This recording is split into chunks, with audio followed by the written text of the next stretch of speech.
जी नमस्कार।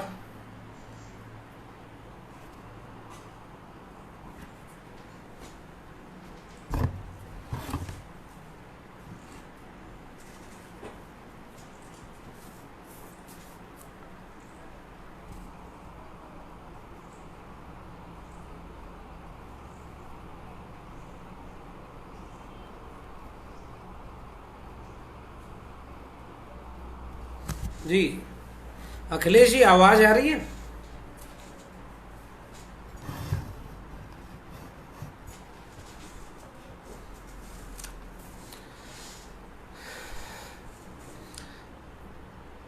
आवाज आ रही है? अच्छा अखिलेश जी, बहुत शुक्रिया। राहुल जी नमस्कार, कैसे हैं? सागर जी, बहुत स्वागत। जी तो चलिए शुरू करते हैं। आज मेरा मन था कि देश में और मेरी फेसबुक लिस्ट में एक बहुत बड़ा तबका ऐसा है जो जाति विमर्श चला रहा है, और जिसने पता नहीं कैसा कैसी बहसें हैं कि किसने क्षत्रियों का 21 बार विनाश किया, तो किसने क्या किया, तो ये किया वो किया। मेरा मन हुआ कि मैं आज इस लॉकडाउन में आप लोगों से एक जरूरी किताब पर बात करूं, और चूंकि मैंने फ्रंट कैमरे से किया है तो शायद आप ये किताब देख पा रहे होंगे। उल्टी दिख रही होगी, लेकिन इस किताब का नाम है जाति का विनाश, डॉक्टर भीमराव अंबेडकर। इसके कुछ हिस्से मेरा मन हुआ कि मैं पढूं, और अंग्रेजी में ये किताब छपी है फॉरवर्ड प्रेस से, जिसका सबसे अच्छा अनुवाद राजकिशोर जी ने किया है, और डॉक्टर सिद्धार्थ जी ने इसकी संदर्भ और टिप्पणियों पे कुछ काम किया है। मुझे लगता है कि फॉरवर्ड प्रेस की इस किताब को आपको पढ़ना चाहिए, जाति का विनाश, डॉक्टर अंबेडकर की। अंग्रेजी में अगर आप पढ़ना चाहें तो ये नवन्या प्रकाशन से द एनहिलेशन ऑफ कास्ट, ये डॉक्टर अंबेडकर की किताब है, नवन्या प्रकाशन से, अंग्रेजी में है। और इसकी एक बहुत प्रसिद्ध सी भूमिका लिखी थी अरुंधति रॉय ने, द डॉक्टर एंड द संत, जिसका अब हिंदी अनुवाद राजकमल प्रकाशन से, एक था डॉक्टर एक था संत के नाम से आया है। उसे आप पढ़ सकते हैं। अंग्रेजी में यह नवन्या प्रकाशन से एनिलेशन ऑफ कास्ट है। अंग्रेजी आसान है और इसे पढ़ा जा सकता है। मैं हिंदी वाले हिस्से की बात करूंगा, जाति के विनाश की। मेरा मन था कि इस पूरे लेख को सिलसिलेवार टुकड़े में करके पूरा पढ़ा जाए और आपसे साझा किया जाए, क्योंकि इसके एक एक पन्ने पर, एक एक बिंदु पर इतने गहरे तर्क हैं जिसे समग्रता में देखे बिना यह गंभीर विमर्श, इसके साथ न्याय नहीं होगा अगर मैं टुकड़ों में इसे पढ़ता हूं। 1936 में इसे डॉक्टर अंबेडकर ने खुद ही प्रकाशित करवाया। और एक छोटी सी चीज मैं फिर से, ये जानते हुए भी कि आप देख नहीं पा रहे होंगे, फिर भी मैं आपको दिखा रहा हूं। 1936 में 15 मई को डॉक्टर अंबेडकर ने अपने पैसे से इस लेख को छपवाया और इसे बंटवाया, एनिहिलेशन ऑफ कास्ट। ऐसा क्यों करना पड़ा?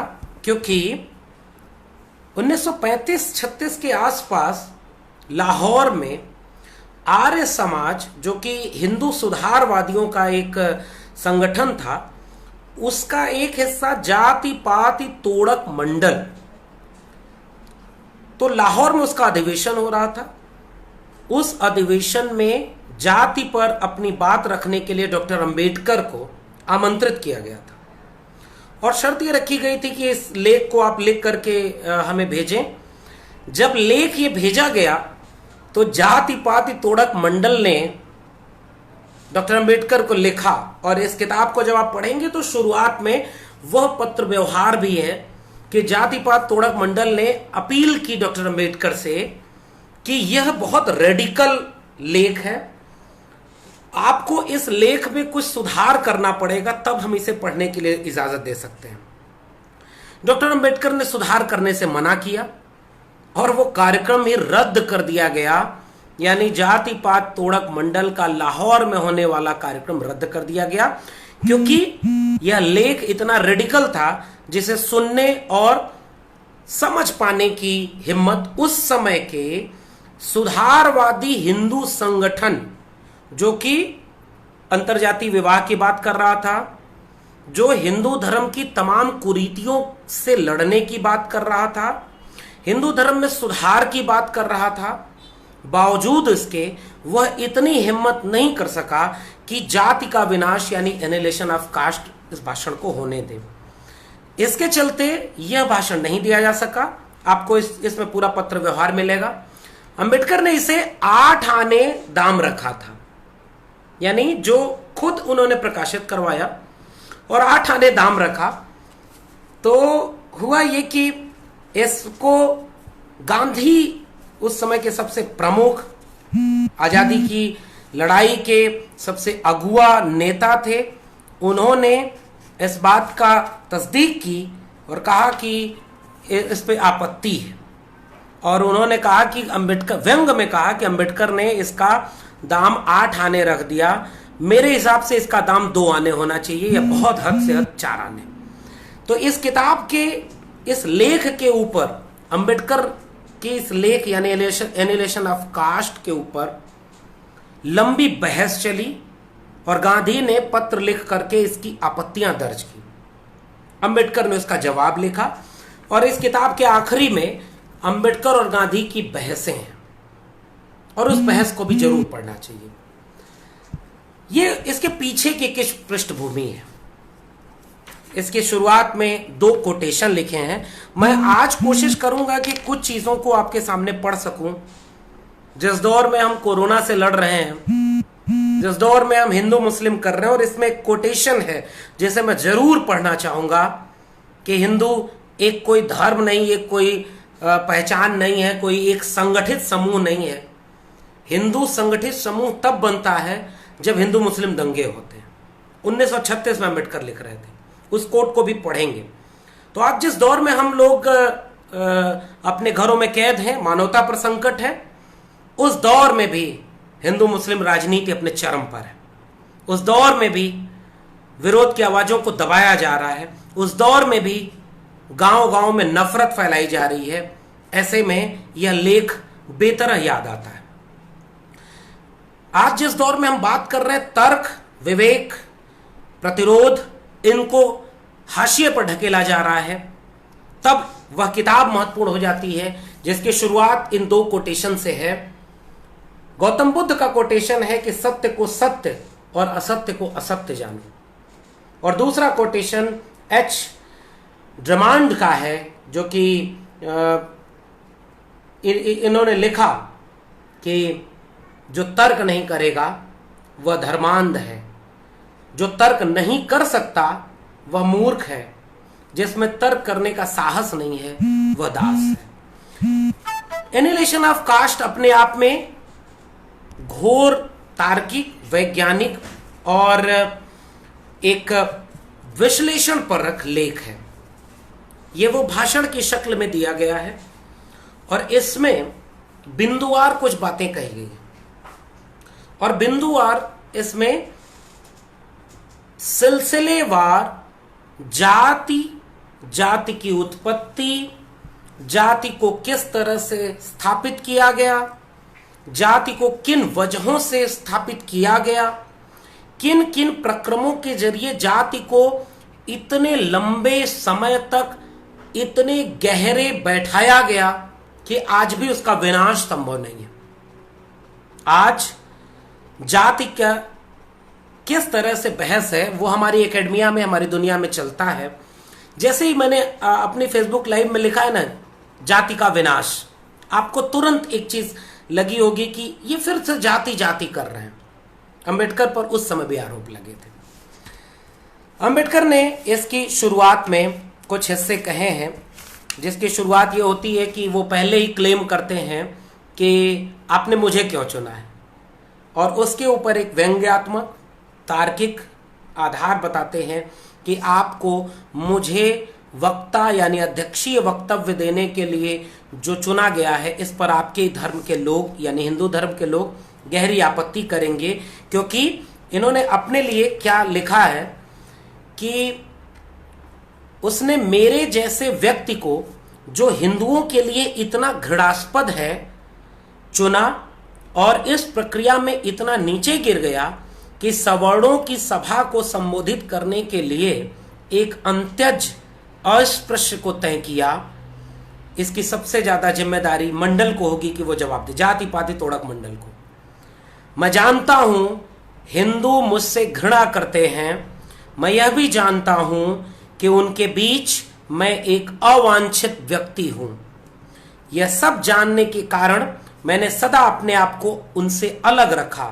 मैं उन पर अपने को थोपना नहीं चाहता। मैं अपने विचारों की अभिव्यक्ति अपने प्लेटफॉर्म से करता हूं, इस कारण पहले ही नाराजगी और जलन पैदा हो चुकी है। यहां से वो बात शुरू करते हैं और दो बातों का जिक्र करते हैं अंबेडकर का कहना है कि जिस वक्त आजादी की लड़ाई के समय कांग्रेस की स्थापना हो रही थी राजनीतिक सुधार पार्टी के बतौर, उसी वक्त में सामाजिक सुधार पार्टी की बतौर एक दूसरा संगठन भी स्थापित हुआ जिसकी अगुवाई रानाडे कर रहे थे, महादेव गोविंद रानाडे। सोशल कॉन्फ्रेंस उसका नाम था, भारतीय राष्ट्रीय सोशल कॉन्फ्रेंस, और 87 में इसकी स्थापना की गई थी और 2 वर्ष बाद कांग्रेस के। और उन्होंने ये बताया कि किस तरह से सुधारवादी पार्टी धीरे धीरे खत्म होती चली गई, सामाजिक सुधारवादी पार्टी और राजनीतिक सुधारवादी पार्टी लगातार मजबूत होती चली गई। अंबेडकर उसके आगे कुछ तत्कालीन घटनाओं का जिक्र करते हैं कि ऐसा इसलिए हुआ क्योंकि राजनीतिक सुधार करना एक लड़ाई थी जो एक साम्राज्यवादी ताकत से लड़ी जा रही थी। वह लड़ाई उत्तरोत्तर आगे बढ़ती गई, लेकिन सामाजिक सुधार पार्टी हिंदू धर्म के भीतर की सबसे बुरी प्रथा यानी जाति प्रथा के खिलाफ लड़ने के लिए उसके सामने चुनौती थी, जिससे वो नहीं लड़ सकी, क्योंकि इन सारी लड़ाइयों की अगुवाई अपर कास्ट कर रहा था, जो अपने भीतर के इस जाति के चक्र को नहीं तोड़ना चाह रहा था। फिर अंबेडकर उसके आगे कुछ बिंदुवार उदाहरण देते हैं और कहते हैं कि जाति है क्या और किस तरह से जिस वक्त अंबेडकर यह भाषण लिख रहे थे, जयपुर के चकवारा गांव, गुजरात के कविथा गांव और मध्य प्रदेश के, मध्य भारत के एक इलाके में बलाइयों के लिए जो प्रावधान किया गया, वहां मराठों का उदाहरण ये सब देते हुए कहते हैं कि जाति किस तरह से, जिस समय हम पर्चा लिख रहे हैं, जाति के नाम पर महिलाओं से, दलितों से, अस्पृश्यों से भेदभाव किया जा रहा है। उसके आगे फिर वो कहते हैं कि ऐसा क्यों हुआ कि समाज सुधार की बात रह गई। अंबेडकर ने इस पर पॉइंट 2.14 में लिखा है कि कांग्रेस का हर सदस्य जो मिल के सिद्धांत को दोहराता है कि कोई भी देश इसके लिए उपयुक्त नहीं है कि वह किसी अन्य देश पर शासन कर सके, उसे स्वीकार करना होगा कि कोई भी वर्ग उसके लिए उपयुक्त नहीं है कि वह दूसरे वर्ग पर शासन कर सके। और इसके बाद उन्होंने एक बहुत महत्वपूर्ण बात कही है। इस संदर्भ में सामाजिक सुधार की 2 अलग अलग किस्मों और उसके बीच मौजूद फर्क को समझना चाहिए। एक है हिंदू परिवार में सुधार और दूसरा है हिंदू समाज के पुनर्गठन और पुनर्रचना द्वारा सामाजिक सुधार। विधवा पुनर्विवाह, बाल विवाह, स्त्री शिक्षा आदि विषय पारिवारिक सुधार के अंतर्गत आते हैं तथा जाति प्रथा को समाप्त करना सामाजिक सुधार के अंतर्गत आता है। अब यहाँ कुछ चीजों को हम लोग समसामयिक चीजों जोड़ते हैं। आज भी जैसे ही जाति का जिक्र होता है, हमारे तमाम प्रगतिशील सवर्ण मित्र कहते हैं ना कि हम जाति नहीं मानते, हमारे तमाम मित्र दलित पिछड़े जाति के हैं, हम एक ही थाली में खाना खाते हैं, हम तमाम चीजों को एक मित्र हैं, हम साझा करते हैं। लेकिन जैसे ही ये कहते हैं कि ये सुधार, अंबेडकर उस समय कह रहे थे कि यह सुधार तो पारिवारिक सुधार है, ये आपके व्यवहार का सुधार है, आपने जाति खत्म क्यों नहीं की? क्योंकि फिर यह सवाल आज भी अनुत्तरित है। तो सामाजिक सुधार को राष्ट्रीय आंदोलन में उपेक्षित किया गया और पारिवारिक सुधार के नाम पर अस्पृश्यता से लड़ाई लड़ी जा रही थी। सोशल कॉन्फ्रेंस एक ऐसी संस्था थी जिसका सरोकार सवर्ण हिंदू परिवारों में सुधार से था। इसमें अधिकतर सवर्ण जातियों के प्रबुद्ध लोग थे। वे जाति को समाप्त करने के लिए आंदोलन करना जरूरी नहीं समझते थे या उनमें इस प्रकार का आंदोलन करने का साहस नहीं था। यह किताब यहां से शुरू होती है और फिर सिलसिलेवार मैंने कहा कि इसके हर पन्ने में इतने अहम चीजें कि इसको टुकड़ों में पढ़ना इसके साथ ज्यादती है, बावजूद इसके कुछ चीजों को मैं पढ़ने की कोशिश कर रहा हूं। अब इसके आगे अंबेडकर क्रमशः रोम के इतिहास और तमाम चीजों के इतिहास से जोड़कर बताते हैं कि विषमता तो पूरी दुनिया में थी, लेकिन जाति जैसी विषमता पूरी दुनिया में नहीं थी। यह अनूठा है और इसने भारतीयता को कमजोर किया। तीसरी बिंदु जब शुरू होता है इस पूरे लेख का, व्याख्यान का, तो अंबेडकर सोशलिस्टों को संबोधित करते हैं। सोशलिस्ट यानी जिन्हें हम कम्युनिस्ट कह सकते हैं। उन्होंने कहा कि किस तरह से आर्थिक सुधार के लिए सामाजिक सुधार क्यों जरूरी है। इस विषय के तहत किसी व्यक्ति की सामाजिक स्थिति अक्सर अपने आप में शक्ति और सत्ता का स्रोत कैसे बन जाती है, यह उस प्रभाव से स्पष्ट है जो महात्मा लोग आम आदमी के मानस पर छोड़ते हैं। और फिर आगे लिखते हैं, धर्म शक्ति का स्रोत है। इसके तमाम उदाहरण भारत के इतिहास में मिलते हैं, जहां साधारण जनसाधारण पर पंडों, पुरोहित, पुजारियों की पकड़ अक्सर मजिस्ट्रेट से ज्यादा होती है, और जहां हर चीज, यहां तक कि हड़ताल और चुनाव भी इतनी आसानी से एक धार्मिक मोड़ ले लेते हैं, और इतनी ही आसानी से एक धार्मिक मोड़ दिया जा सकता है। आज हम धार्मिक रूप से पूरे देश में राजनीति के शिकार हैं। मीडिया, ब्यूरोक्रेसी, पुलिस, न्यायपालिका और राजतंत्र की कुर्सी, लोकतंत्र की कुर्सी पर सबसे ऊपर बैठे हुए व्यक्ति, ये सब धर्म का इस तरह इस्तेमाल कर रहे हैं। अंबेडकर 1936 में लिख रहे हैं। अंबेडकर ने इसके बाद सोशलिस्टों से कुछ सवाल किए और उन्होंने आपत्ति दर्ज की। समाजवादियों की वैचारिक भूल यह मानकर चलने की है कि चूंकि यूरोप के समाज में संपत्ति ही शक्ति के स्रोत के रूप में प्रमुख है, तो भारत पर भी यही नियम लागू होता है, या यही नियम अतीत में भी यूरोप पर लागू होता था। धर्म, सामाजिक स्थिति और संपत्ति, ये तीनों शक्ति या सत्ता का स्रोत होते हैं जो दूसरे की स्वतंत्रता को नियंत्रित करने में किसी व्यक्ति को सक्षम बनाते हैं। अंबेडकर यहां कम्युनिस्टों के ऊपर एक बात कहते हैं कि तीन चीजें एक साथ शक्ति और सत्ता का केंद्र बनती है, धर्म, सामाजिक स्थिति और संपत्ति। और उसके आगे वो बताते हैं कि किस तरह से कम्युनिस्ट इस बात को समझने में चूक गए कि केवल अर्थ केंद्र में नहीं होता, भारत जैसे देश में जाति यानी सामाजिक संपत्ति, आर्थिक संपत्ति के साथ एक बहुत बड़ी भूमिका निभाती है। और आगे लिखते हैं अंबेडकर, किसी खास समय में या किसी खास समाज में शक्ति का स्रोत जब सामाजिक और धार्मिक दोनों है, तब समाज सुधार और धार्मिक सुधार दोनों को ही सुधार की आवश्यक स्वरूप के रूप में है। यानी केवल आर्थिक क्रांति से परिवर्तन नहीं आएगा भारत जैसे देश में। पहले सामाजिक व्यवस्था में परिवर्तन लाए बिना क्या आप कोई आर्थिक सुधार ला सकते हैं? ऐसा लगता है कि समाजवादियों ने इस प्रश्न पर विचार नहीं किया। आज भी कम्युनिस्ट पार्टियों के ऊपर यह एक सवाल है। अंबेडकर 1936 में लिख रहे थे ये सारी बात, और कम्युनिस्टों ने नहीं ध्यान दिया। आगे तार्किक बातें और कैसे हैं। अब जो मैं सवाल पूछना चाहता हूं वो यह है कि क्या किसी समाजवादी के लिए इतना कहना ही काफी है कि विभिन्न वर्गों और समूहों के बीच संपूर्ण समानता में मेरा विश्वास है? यदि समाजवाद एक व्यवहारिक कार्यक्रम है और कहीं दूर बसने वाला यथार्थ से कटा हुआ आदर्श नहीं है, तो किसी समाजवादी के सामने यह प्रश्न नहीं होता कि समानता में उसका विश्वास है या नहीं। उसके सामने यह प्रश्न होता कि एक वर्ग द्वारा दूसरे वर्ग का दमन और दुर्व्यवहार उसे अखरता है या नहीं, जो एक व्यवस्था के तहत एक सिद्धांत के स्तर पर होता है, और इस तरह जुल्म और अत्याचार को यह अनुमति देता है कि एक वर्ग को दूसरे वर्ग से अलग रखे। समाजवादियों द्वारा चाहा गया आर्थिक सुधार तब तक घटित नहीं हो सकता जब तक एक ऐसी क्रांति न हो जाए जिसके जरिए सत्ता पर काबिज हुआ जा सके। सत्ता पर कब्जा सर्वहारा ही कर सकता है। मेरा पहला सवाल यह है, क्या भारत का सर्वहारा वर्ग ऐसी क्रांति लाने के लिए एकत्र हो सकता है? अंबेडकर तब पूछ रहे थे। इसकी प्रेरणा उसे कहां से मिलेगी?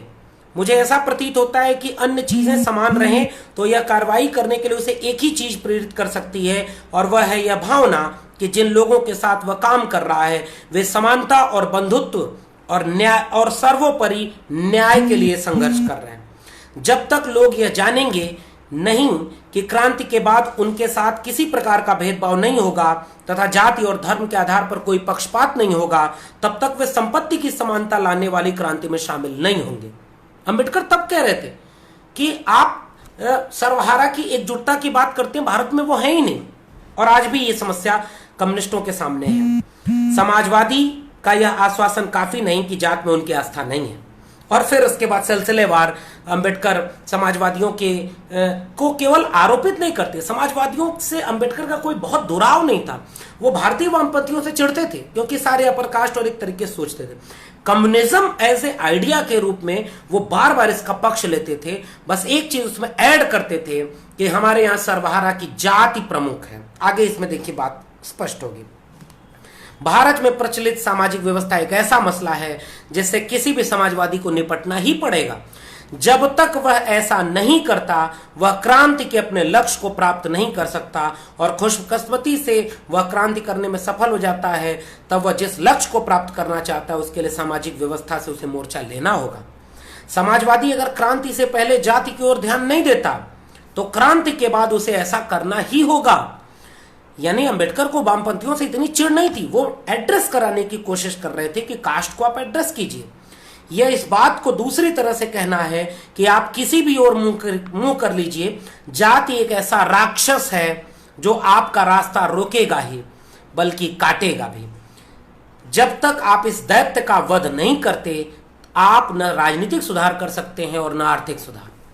इतनी महत्वपूर्ण बात। और उसके बाद चौथे बिंदु में अंबेडकर का सबसे प्रसिद्ध वाक्य, भारत में श्रम ही नहीं श्रमिकों का भी विभाजन है। अंबेडकर उसके बाद इसी बात को सिलसिलेवार ढंग से लिखते हैं कि इस दृष्टि कि आज भी लोग जाति का बचाव करने के लिए आ जाते हैं और यह श्रमिकों का भी विभाजन है। ये भारत में यह सिर्फ श्रम का विभाजन नहीं श्रमिकों का भी विभाजन है। चौथे बिंदु में जाति का विनाश में अंबेडकर ये बात लिखते हैं। श्रमिकों के एक वर्ग का सदस्य श्रमिकों के ही दूसरे वर्ग में शामिल न हो सके, जाति व्यवस्था इसके लिए काम करती है। जाति व्यवस्था सिर्फ श्रमिकों का विभाजन नहीं है जो श्रम विभाजन से एकदम अलग है, बल्कि यह ऊंच नीच की ऐसी व्यवस्था है जिसमें श्रमिकों का विभाजन इस तरह किया जाता है कि एक श्रमिक दूसरे श्रमिक से ऊंचे पायदान पर खड़ा हो। किसी भी अन्य देश में श्रम विभाजन के साथ श्रमिकों का यह ऊंच नीच का सोपान क्रम नहीं है। ये बात कम्युनिस्ट नहीं समझ पाए। दुनिया में मजदूर एक आइडेंटिटी है। अंबेडकर 1936 में कह रहे थे कि मजदूर तो एक आर्थिक रूप से हाशिए पर है ही, लेकिन वो जातियों में भी बटे हैं और एक दूसरे से अलग किए गए। इसके आगे फिर वो बात कहते हैं कि कोई भी व्यवसाय, अब इसको टेक्निकली वो प्रूफ करते हैं। मार्क्स बार बार कहते हैं कि एक ही पेशा करते हुए मजदूर का उससे अलगाव हो जाता है, वो उस पेशे को लेकर के निष्क्रिय हो जाता है, उसे पेशा चुनने का हक नहीं है, इसलिए उसकी क्रिएटिविटी खत्म हो जाती है। अंबेडकर कह रहे हैं कि श्रम विभाजन में आप श्रम की बात करते थे, भारत में जातियों के नाम पर हुआ। कुछ जातियों को तय कर दिया गया कि वे यही पेशे के ही काम कर सकते हैं, बाकी पेशा उनके लिए है ही नहीं। अगर वो उन पेशों के काबिल भी हुए तो उनको मौका नहीं मिला। इससे अंबेडकर क्या लिख रहे हैं कि श्रम विभाजन निजी चुनाव पर आधारित विभाजन नहीं है। निजी भावना, निजी प्राथमिकता के लिए यहां कोई स्थान नहीं। यह पूर्व निर्धारित रूढ़ सिद्धांत पर आधारित है, जाति व्यवस्था।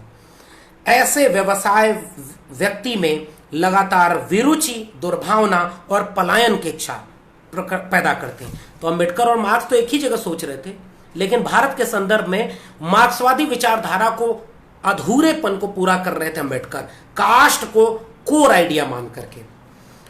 और उसके बाद फिर उन्होंने ये बात कही कि किस तरह से हमारे यहाँ उत्पादकता का भी नुकसान किया गया, क्योंकि हमने जातियां बना करके लोगों को तय कर दिया था कि आप इसी जाति का काम करेंगे। तो जो क्रिएटिविटी थी, जो उत्पादकता थी, जो रचनात्मकता थी, जो किसी और पेशे को बहुत बेहतर कर सकती थी, वो नहीं कर पाई और इसका नुकसान आर्थिक रूप से भी पूरे देश को हुआ। अंबेडकर इस बात का दावा करते हैं। पांचवें बिंदु में अंबेडकर आते हैं कि नस्लीय शुद्धता, रक्त की शुद्धता और वंश की शुद्धता, यानी इस जाति व्यवस्था को बनाए रखने के लिए अंबेडकर कह रहे हैं कि जैव वैज्ञानिक झूठे तर्कों को दिया गया कि हम रक्त की शुद्धता और वंश की शुद्धता को मानने वाले लोग हैं। मानव वैज्ञानिकों का कहना है कि अमिश्रित रक्त के लोग कहीं नहीं पाए जाते, अंबेडकर उस समय लिख रहे थे, और दुनिया के सभी हिस्सों में सभी नस्लों का अंतर मिश्रण हुआ है। भारत पर यह बात विशेष रूप से लागू होती है। भारत में ऐसा कोई वर्ग या जाति नहीं है जिसका विजातीय अंश ना हो, यानी मिश्रित पहले लोग हैं, और रक्त की शुद्धता की बात कर रहे थे, वंश की शुद्धता की बात कर रहे थे। अतएव यह नहीं कहा जा सकता कि जाति व्यवस्था का विकास जातियों के अंतर मिश्रण को रोकने या रक्त की शुद्धता को बनाए रखने के साधन के रूप में हुआ। अंबेडकर एक बारीक सी बात कह रहे हैं कि पहले जातियां बना दी गई और उनसे बहुत बड़े तबके को बाहर कर दिया गया संसाधन, अवसर और तमाम चीजों से, और उसके बाद उससे व्यवस्थित किया गया धर्मशास्त्रों और इस तरह के तर्कों के द्वारा, शुद्धतावादी तर्क के द्वारा। और फिर उन्होंने कहा कि अगर अंतरजातीय विवाह होता तो रक्त की शुद्धता और वंश की शुद्धता का विनाश किया जा सकता था। और इसके बाद उन्होंने कहा कि जाति का कोई वैज्ञानिक उद्गम नहीं, जो इसे सुप्रजनन विज्ञान पर आधारित सिद्ध करने की कोशिश करते हैं वह एक निहायत अवैज्ञानिक चीज का समर्थन करते हैं। और इसको लेकर के फिर वैज्ञानिक दृष्टिकोण से उन्होंने जाति की अवैज्ञानिकता को साबित किया। छठे बिंदु में आकर के अंबेडकर कहते हैं कि जाति हिंदुओं को वास्तविक समाज या राष्ट्र बनाने से रोकती है। जाति ने सिर्फ एक काम किया है, इसने हिंदुओं को पूर्णतः असंगठित और नैतिक शक्ति से शून्य बनाया है। अब हिंदू शब्द के बारे में अंबेडकर छठे बिंदु में इस लेख में कहते हैं, यह समाज, हिंदू समाज एक मिथक है। स्वयं हिंदू नाम ही विदेशी है। मुसलमानों ने यहाँ के हिंदुओं को यह नाम दिया ताकि उनकी अपनी पहचान अलग बन सके। मुस्लिम आक्रमण से पहले किसी भी संस्कृत ग्रंथ में यह नाम नहीं मिलता। अब अंबेडकर सबसे महत्वपूर्ण बात कहते हैं, यह जातियों का एक समुच्चय मात्र है। प्रत्येक जाति को अपने अस्तित्व का एहसास है। उसके अस्तित्व का एकमात्र उद्देश्य यह है कि वह बनी रहे। जातियों के संघ का गठन भी नहीं हुआ है। जब तक हिंदू मुस्लिम दंगा न हो, एक जाति में यह एहसास तक पैदा नहीं होता कि वह दूसरी जाति से संबद्ध है। फिर से सुनिए इस बात को, दंगाई वक्त में हम जी रहे हैं। अंबेडकर 1936 में लिख रहे हैं, जब तक हिंदू मुस्लिम दंगा न हो, एक जाति में यह एहसास तक पैदा नहीं होता कि वह दूसरी जातियों से संबद्ध है।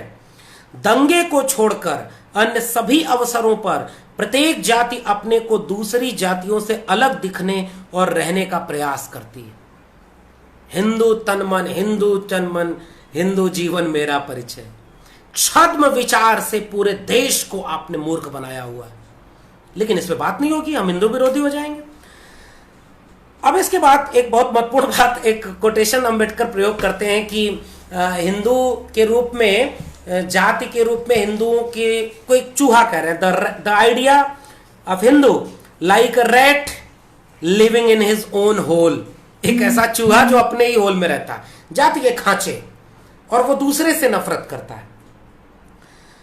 और इसको लेकर के पूरा विस्तार में उन्होंने इसकी व्याख्या की और उन्होंने कहा कि निश्चित चीजों में समानता है, बाकी इनमें कोई साझा गतिविधि नहीं, साझापन नहीं। ये जातियां आपस में लड़ती हैं, जातियां आपस में बटी हुई हैं, और इसका विस्तार से इन्होंने विश्लेषण किया। सातवें बिंदु में अंबेडकर समाज विरोधी भावना जाति व्यवस्था की सबसे निकृष्टतम लक्षण है, ये बात कहते हैं। और उन्होंने कहा कि दरअसल आप एक समाज ही नहीं है, हिंदू एक समाज ही नहीं है। हिंदुओं का साहित्य जातियों की ऐसी उद्गम गाथाओं से भरा हुआ है जिनमें यह साबित करने की कोशिश की जाती है कि हमारी जाति का उद्गम गौरवपूर्ण है और अन्य जातियों का उद्गम अत्यंत हीन।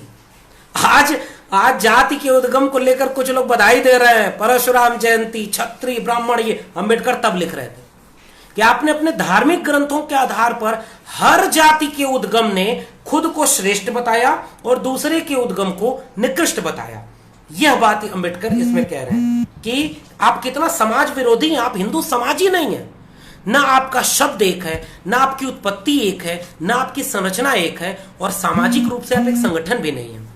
यह समाज विरोधी भावना सिर्फ जाति तक सीमित नहीं है, यह गहराई में चली गई है और इसने उपजातियों के आपसी संबंधों में भी जहर घोल दिया है।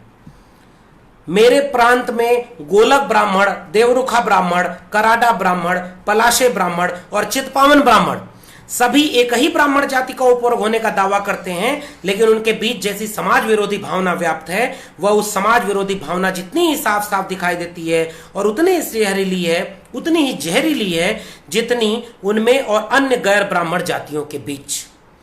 इसमें कुछ भी विचित्र नहीं। समाज विरोधी भावना हर जगह पाई जाती है जहां एक समूह के अपने खास हित, कोट अनकोट अपने खास हित होते हैं, जो उसे अन्य समूहों के साथ पूर्ण अंतर क्रिया करने से रोक रखे हैं। इसके पीछे जो मिला है उसे रक्षा करने का। इसीलिए हर जाति दूसरी जाति से श्रेष्ठ और उनके ऊपर दमन करने वाला दिखाती है। यह समाज विरोधी भावना, अपने हितों की रक्षा करने की यह भावना विभिन्न जातियों के एक दूसरे से विलगाव में जितने स्पष्ट रूप से प्रकट होती है, उतने ही स्पष्ट रूप से राष्ट्रों के बीच एक दूसरे से विलगाव में प्रकट होती है। 8वें बिंदु में आकर के अंबेडकर इसको आदिम जनजातियों से जोड़ते हैं और किस तरह से कहते हैं कि ये मूल निवासी थे और इनको किस तरह से उपेक्षित किया गया। आदिवासियों को सभ्य बनाने की बजाय असभ्य कहा गया और 1935 का एक अधिनियम के जिक्र करते हैं। आदिवासियों को सभ्य बनाने का मतलब है उन्हें अपना समझकर अपनाना, उनके बीच रहना और उनके साथ भ्रातृत्व की भावना विकसित करना, संक्षेप में उनसे प्रेम करना।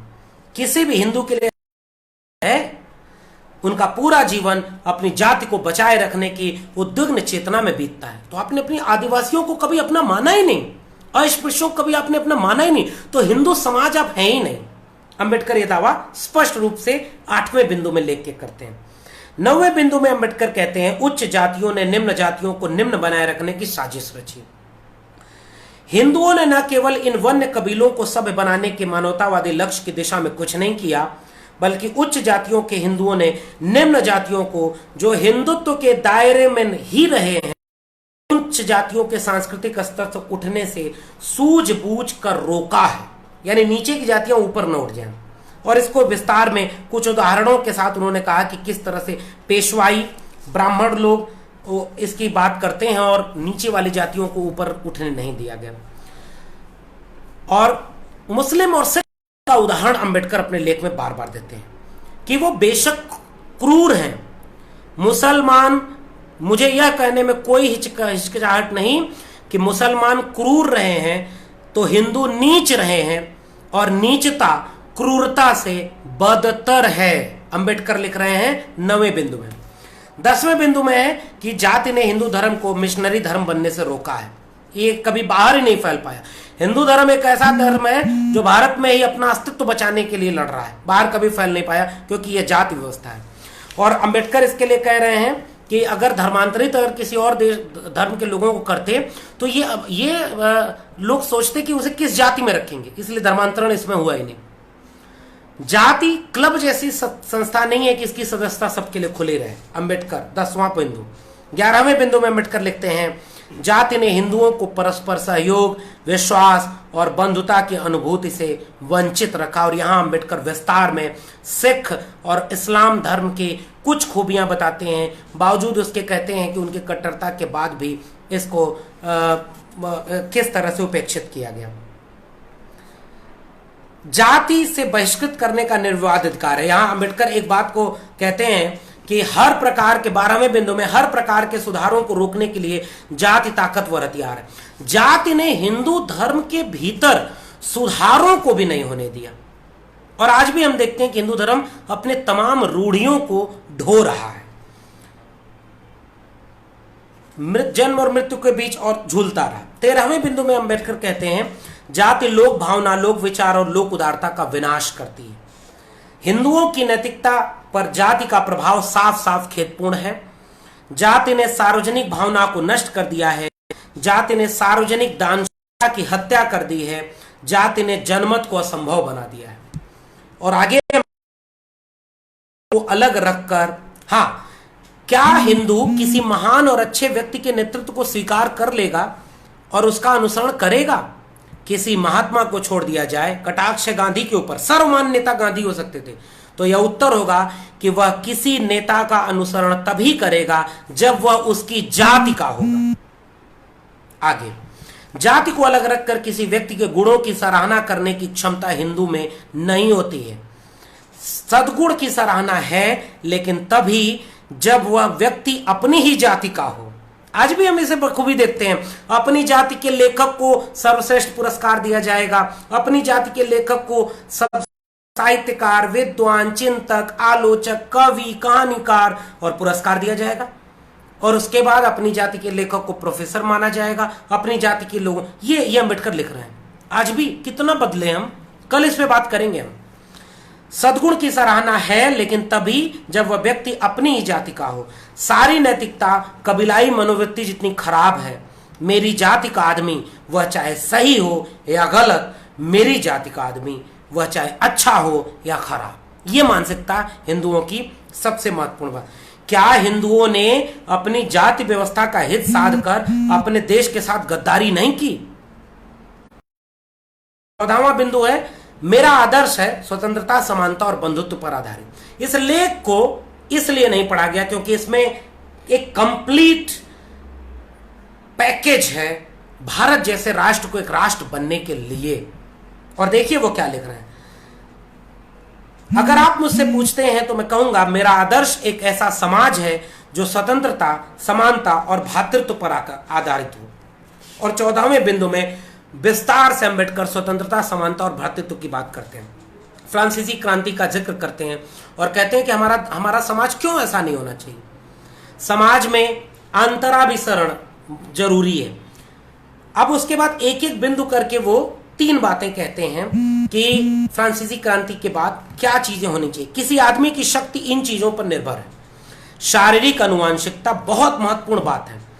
शारीरिक अनुवांशिकता यानी आपको जेनेटिकली क्या मिला है।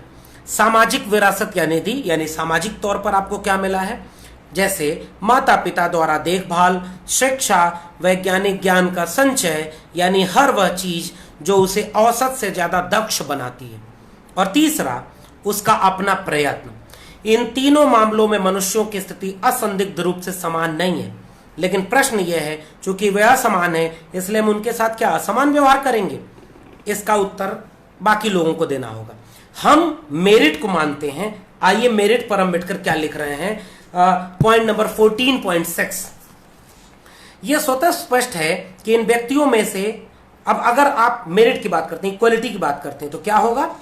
इन व्यक्तियों में से वे ही दौड़ की प्रतिद्वंदता में विजय हासिल कर सकेंगे जो जन्म, शिक्षा, परिवार का नाम, व्यावसायिक संपर्क और विरासत में मिली दौलत से लाभान्वित है। लेकिन इन परिस्थितियों में होने वाला चयन योग्यता के आधार पर किया गया चयन नहीं होगा। आप मेरिट करते हैं। अंबेडकर 1936 में लिख रहे हैं आजादी के बाद भी इस देश ने क्यों ये सब चीजें नहीं पढ़ी? इसलिए अंबेडकर को सिलेबस से बाहर रखा गया था क्या, कि वो आपके झूठे तर्कों का एक पुलिंदा तैयार कर रखे थे पहले ही। यह चयन विशेषाधिकार के आधार पर किया गया चयन होगा, जिस कारण से यह आवश्यक है कि तीसरी श्रेणी में, जिसका जिक्र ऊपर के पैराग्राफ में किया गया है, हमें मनुष्यों के साथ असमान व्यवहार करना चाहिए। उसी कारण से यह भी आवश्यक है कि प्रथम और दूसरी श्रेणी में हमें मनुष्यों के साथ जितना ज्यादा संभव हो उतनी समानता का व्यवहार करना चाहिए। यानी कि पॉजिटिव डिस्क्रिमिनेशन का कॉन्सेप्ट यहां से आया।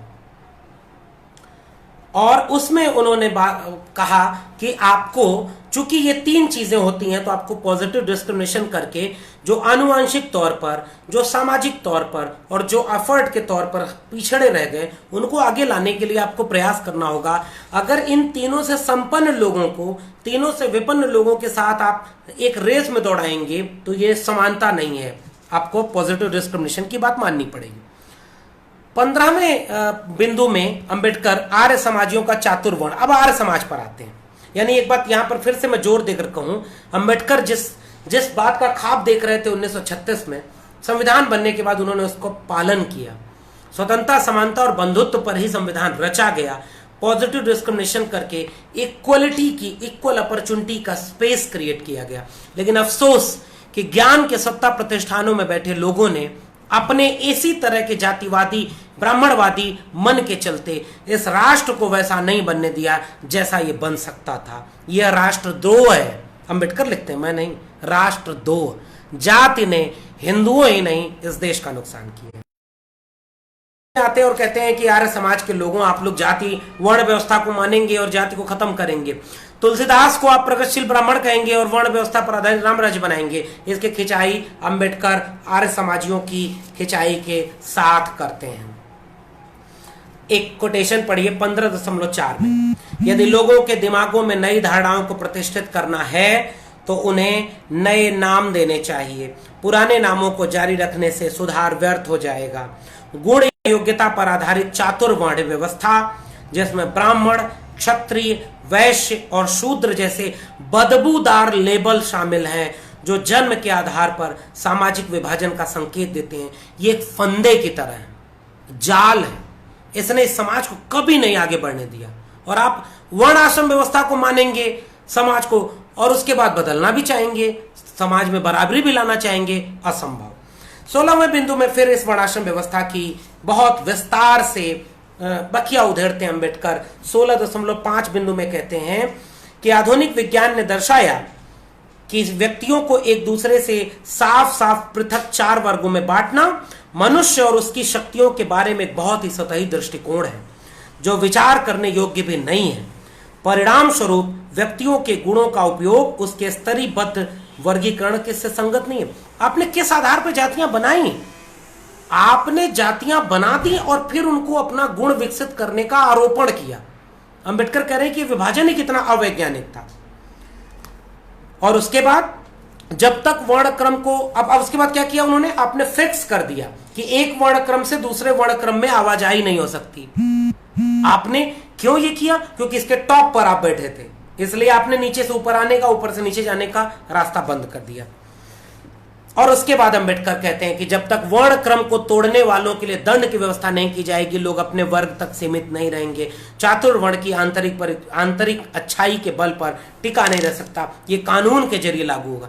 यानी उन लोगों ने यह भी किया कि अगर एक जाति वाला दूसरे जाति से शादी कर लिया, एक जाति वाले ने दूसरे जाति का काम करना शुरू कर दिया, तो उसको दंडित किया जाएगा। यह काम किया गया ताकि ये जाति व्यवस्था, वर्ण व्यवस्था बनी रहे। ये आज भी नहीं चल रहा है क्या? अंतरजातीय विवाह संविधान लागू है, जबकि तो हमें देखना होगा कि किस तरह से।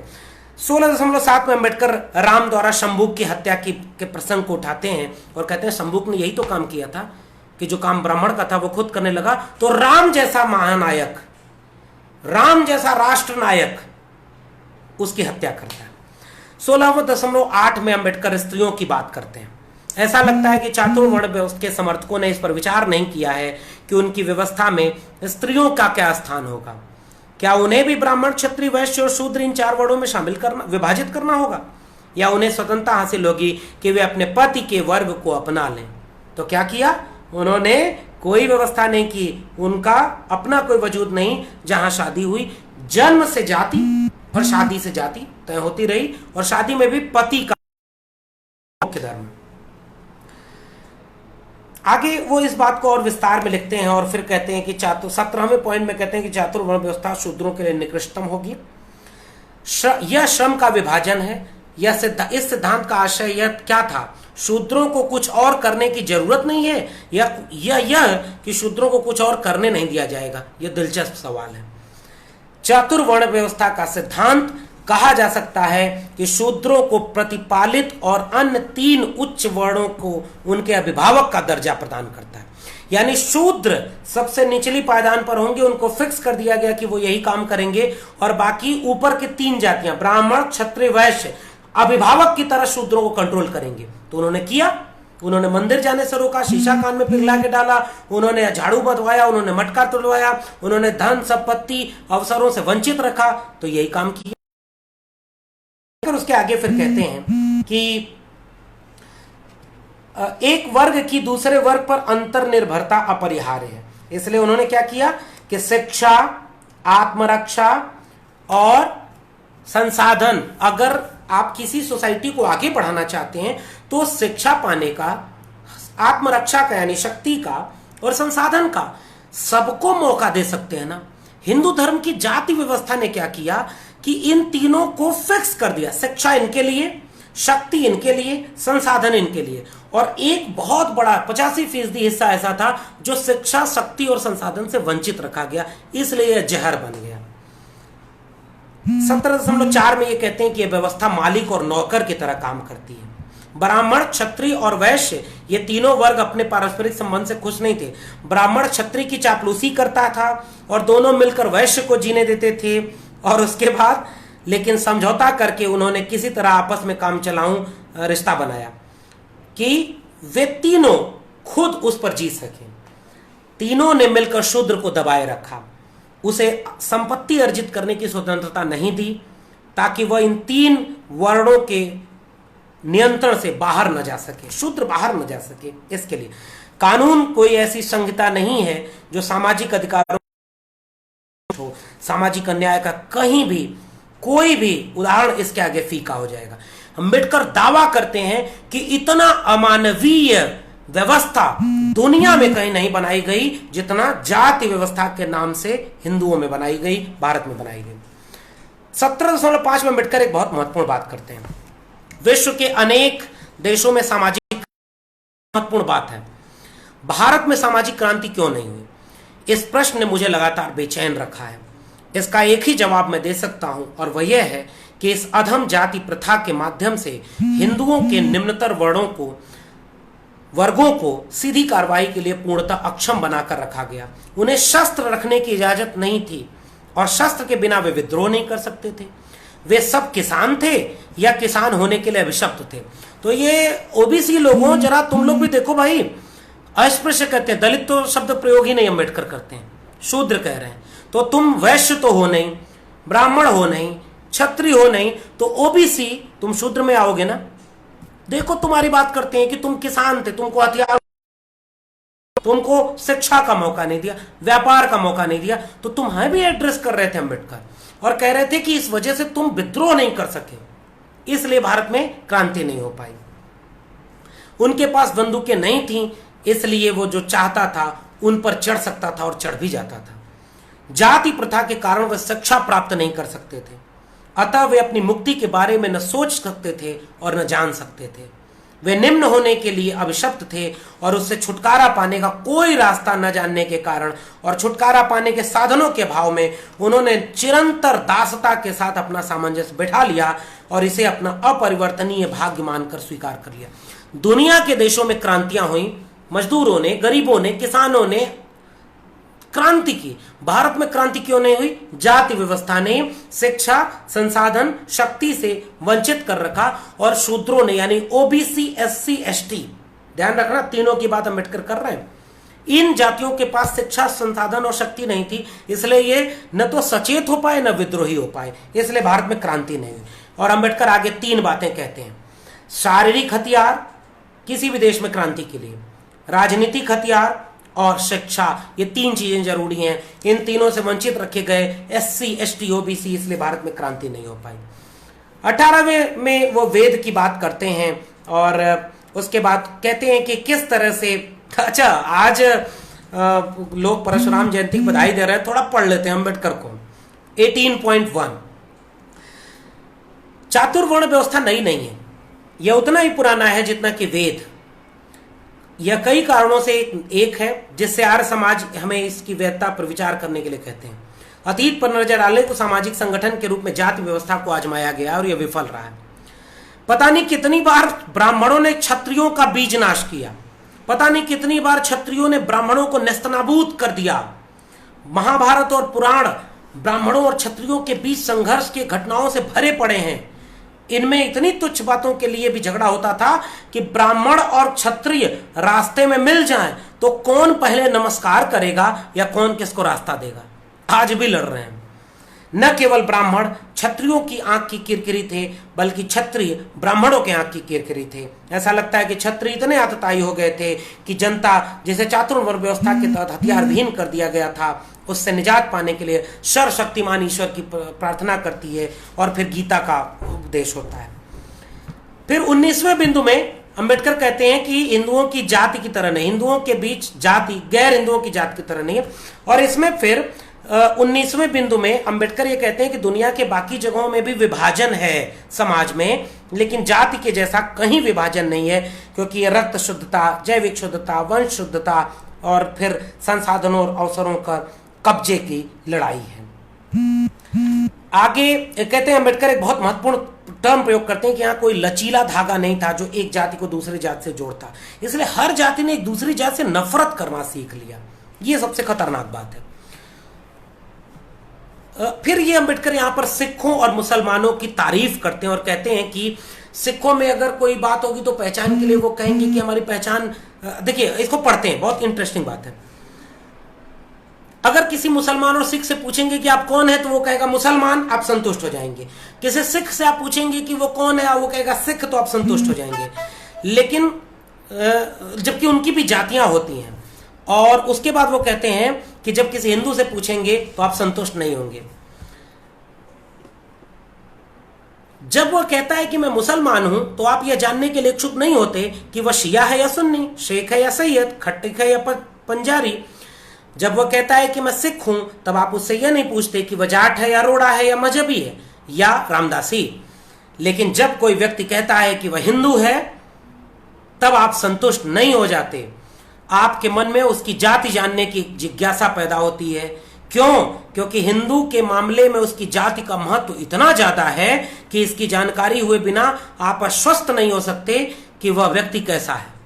आज ये नहीं होता क्या?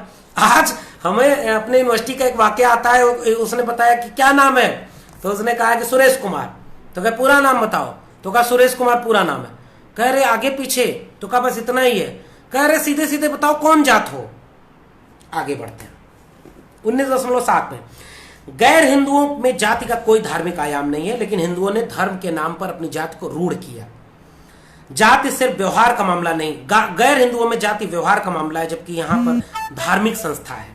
भारत में हिंदू होना एक धार्मिक संस्था है और धर्म ने इस जाति व्यवस्था को स्थापित किया, रूढ़ किया और सदियों तक चलाया। यह बहुत महत्वपूर्ण इस पूरे किताब की बात। आलोचना करते हैं 19.8 में और कहते हैं कि आपसे पिछली बार भी मैं जिक्र कर रहा था कि एक बार जरा टटोलिएगा। बाल गंगाधर तिलक, मदन मोहन मालवीय, लाला लाजपत राय, राधा कृष्णन, दयानंद सरस्वती, तमाम लोगों को आप राष्ट्र के नायक बनाते हैं, लेकिन उन लोगों का धर्म के नाम पर कितना दिक्कत तलब स्टैंड था, यह आपको देखना होगा। अब उसके बाद इस किताब का सबसे महत्वपूर्ण हिस्सा, जाति का विनाश कैसे हो। अंबेडकर शुरू में एक बात कहते हैं कि जाति के विनाश के लिए एक तर्क यह दिया जाता है कि उपजातियों का विनाश हो जाए, लेकिन उन्होंने कहा कि उपजातियों के विनाश से कोई गारंटी नहीं है कि जातियों का विनाश होगा, इसलिए यह बेकार का तर्क है। 20.5 में अंबेडकर दो बातें कहते हैं जिसका जिक्र बहुत हुआ है, अंतरजातीय भोजन की शुरुआत और अंतरजातीय विवाह की शुरुआत। उन्होंने कहा कि सिर्फ रक्त का सम्मिश्रण ही रिश्ते नाते की भावना पैदा कर सकता है, और जब तक रिश्ते नाते की आत्मीय होने की भावना सर्वोच्च नहीं हो जाती तब तक जाति द्वारा उत्पन्न अलगाववादी भावना, विजातीय होने की भावना खत्म नहीं होगी। हिंदुओं में अंतरजातीय विवाह अवश्यतः सामाजिक जीवन में एक अधिक शक्तिशाली चीज है गैर हिंदुओं की तुलना में। जाति तोड़ने का असली उपचार है अंतरजातीय विवाह।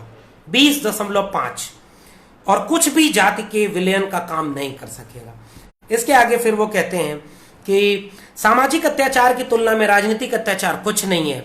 एक सुधारक जो समाज की अवहेलना करता है उस राजनेता से कहीं ज्यादा साहसी है जो आपका यह मत सही है कि एक शक्ति के रूप में जाति तभी बेअसर हो सकती है जब अंतरजातीय भोजन और अंतरजातीय विवाह की घटना सामान्य हो जाए। और फिर वो आर्य तारीफ करते हैं कि आपने बीमारी की नस पकड़ ली है, फिर उसके बाद उनकी आलोचना करते हैं कि लेकिन आपका उपचार ठीक नहीं है। अंतरजातीय भोजन और अंतरजातीय विवाह वे आस्थाएं और सिद्धांत हैं घृणा की निगाह से देखते हुए जिन्हें हिंदू पवित्र मानते हैं। जाति एक धारणा है, एक मन स्थिति है। अंबेडकर का प्रसिद्ध वाक्य, धारणा है और मन स्थिति है, सब कुछ यहां से है। यहां से पैदा हुई चीज ने सदियों तक इस देश के दलित पिछड़े आदिवासियों को यहीं से गुलाम बनाया और आज भी बनाए हुए। अतः जाति के विनाश का मतलब किसी भौतिक बाधा का विनाश नहीं है, इसका मतलब है धारणा में परिवर्तन। जाति बुरी हो सकती है, जाति आदमी को इस आचरण तक ले जा सकती है कि वह दूसरे आदमी के साथ अमानवीयता का व्यवहार करे, लेकिन फिर भी यह स्वीकार करके चलना है कि हिंदू जाति का पालन इसलिए नहीं करते कि वे स्वयं अमानवीय गलत इरादे के हैं, वे इसलिए जाति का पालन करते हैं क्योंकि वे गहरे रूप से धार्मिक हैं। अब वो असली नब्ज है। तोते की जान कहाँ है? धार्मिक ग्रंथों में। और उसके बाद उन्होंने कहा दोष उनके धर्म में है, जिसने जाति की भावना भरी है। अगर यह सही है तो स्पष्टतः जिस शत्रु से आप मुठभेड़ करनी है वे लोग नहीं हैं जो जाति का पालन करते हैं, बल्कि वे शास्त्र हैं जो उन्हें इस जाति आधारित धर्म की शिक्षा देते हैं।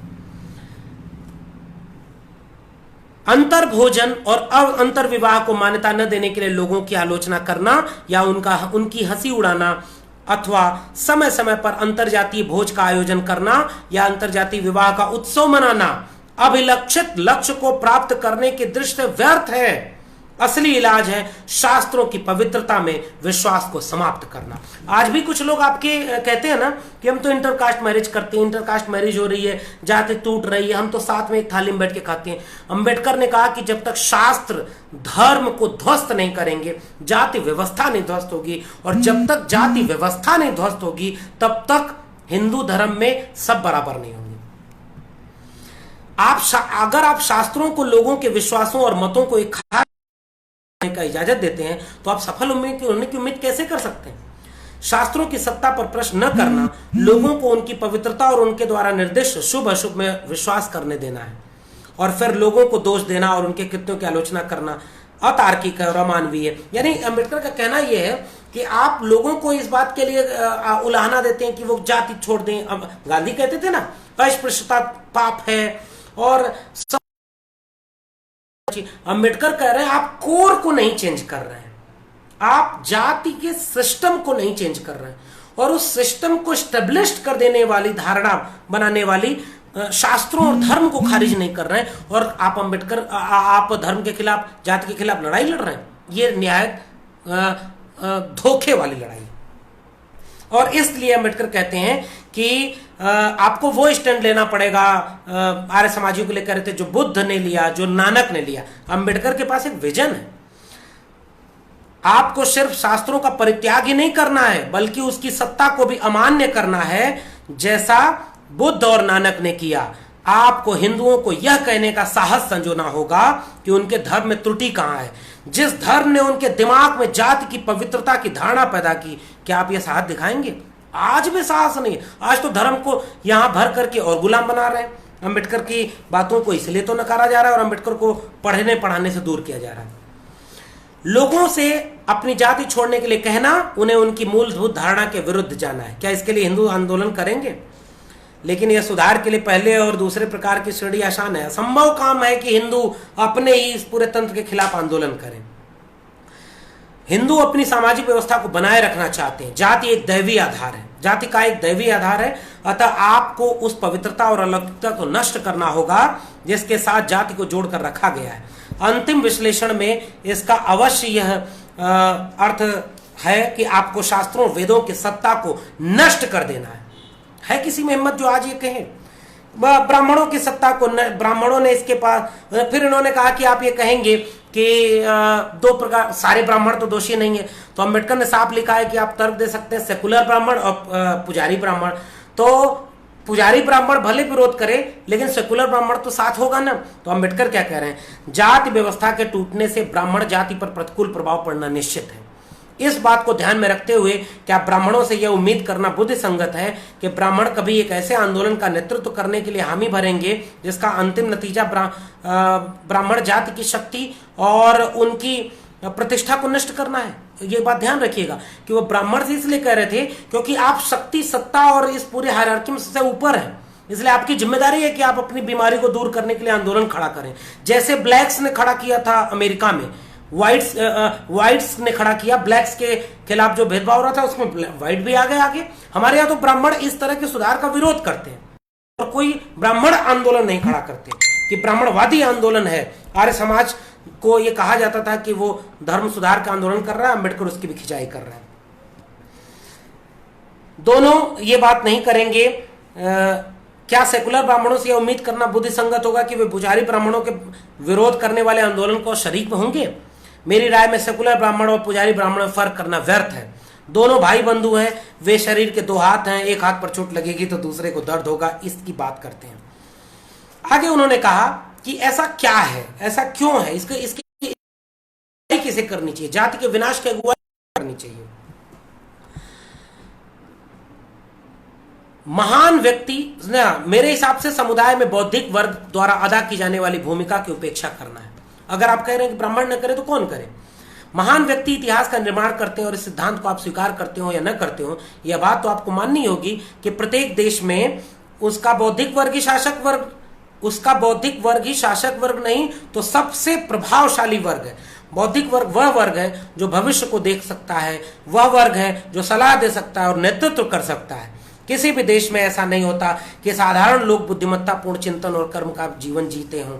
वे मुख्यतः अनुकरण करता होते हैं और बौद्धिक वर्ग का अनुगमन करते हैं। तो भारत में बौद्धिक वर्ग ब्राह्मण, तो ब्राह्मणों ने भारत में जाति खत्म करने के लिए कोई आंदोलन क्यों नहीं चलाया आज तक? 1936 में अम्बेडकर ने लिखा और आज भी हम कह रहे हैं कि उस तक कोई आंदोलन उन्होंने खड़ा किया।